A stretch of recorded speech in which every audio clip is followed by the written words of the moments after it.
It's been claimed that the Biloxi River footprints are a hoax carved into the limestone bedrock as a tourist attraction. Well, we found trails leading under limestone ledges and actually removed the limestone ledges one slab of rock at a time. And we found that both the dinosaur footprints and the trail of human footprints continued under the rock ledges. This evidence is real.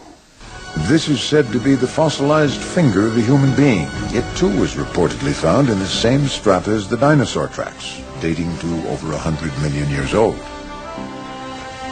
It had what appeared to be a nail, what appeared to be a cuticle, a taper, a humanoid shape. After I saw the CAT scan, there was no longer any room in my mind for doubt. This scan shows the shape of the finger. It shows tissue beneath the skin of the finger. It shows the bone. It shows the joints. It shows a ligament. That tells me this is a human finger.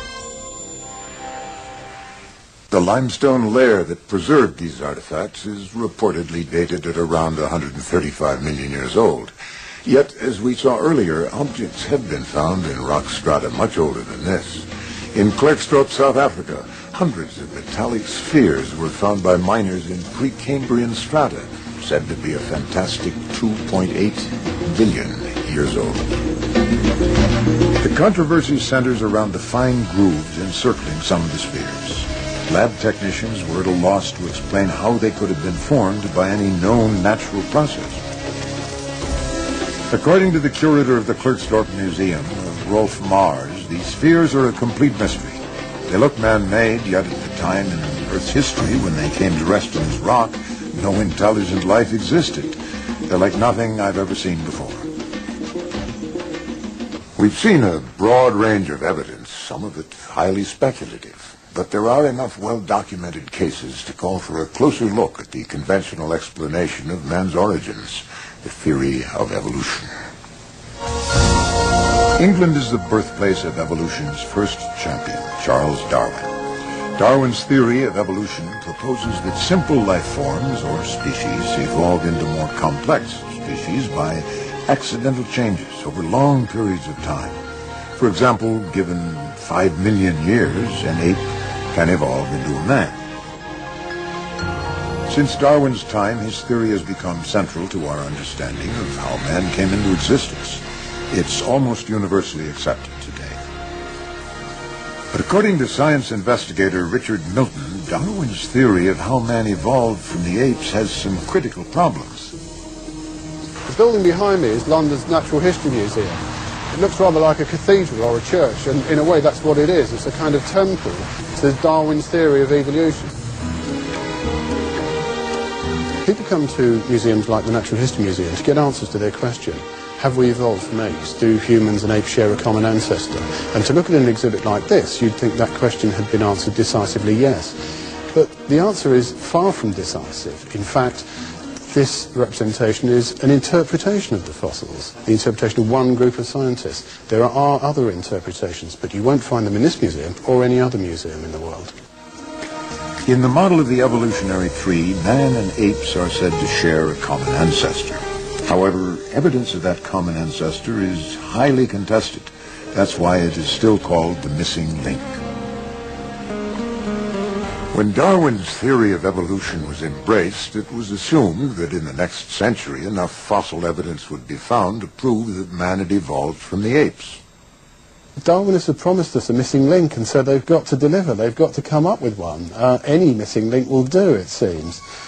Every so often a skeleton is found in Africa.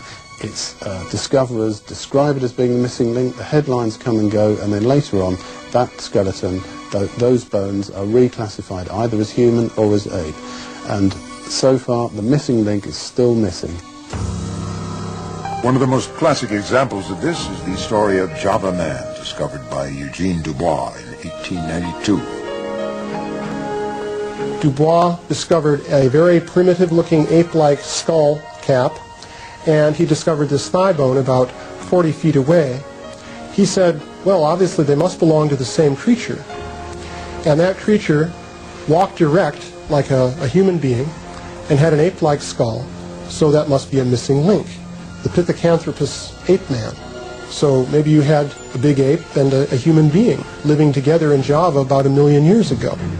The important point to make about the Java man discovery is that it's based on a speculative leap in which two pieces of evidence are put together in a way that's not really warranted.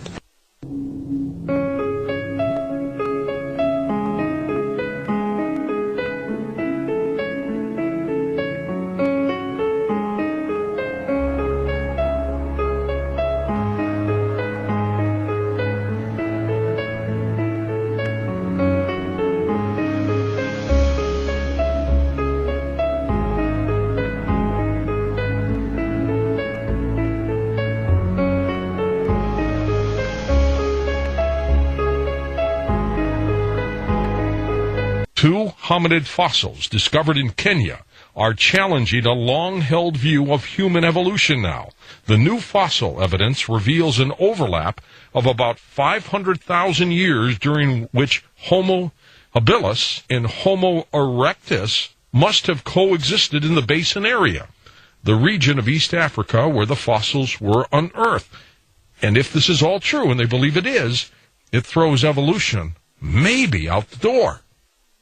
Our guest tonight, Michael Cremo, is a member of the History of Science Society, the World Archaeological Congress, the Philosophy of Science Association, the European Association of Archaeologists, and a research associate in history and philosophy for the science of the Bhaktivedanta Institute. What they found is that these two so-called human ancestors, Homo habilis and Homo erectus, were actually coexisting with each other for about 500,000 years in East Africa. And if they're coexisting with each other, that meant the later one, Homo erectus, didn't come from the earlier one, Homo habilis. So there's an additional fact, however, that they haven't mentioned in these reports, and that is that there's evidence that humans like us were coexisting with Homo erectus and Homo habilis at the same time between 1 million and 1.5 million years ago. Does that increase the possibility, Michael, because we've all heard these stories, that we might have been genetically manipulated by another civilization somehow? Well, that's one way to look at it. I think definitely we're not the result of some random process of evolution. I think if you look at the biological complexity of human beings, right down to the level of the DNA, it's extremely complex. And it doesn't seem that such an extremely complex system could have come about simply by chance random mutations and things like that. So I think, yes, there was some intelligence behind the origin of the human species and all other species as well. And I think there definitely is an extraterrestrial element to it. I think we're part of a whole cosmic hierarchy of beings. It's not that life only exists on Earth. If you look at the details of biochemistry and molecular biology, you might find a signature of some sort of designer. And that designer could well be a higher intelligence from elsewhere in the universe.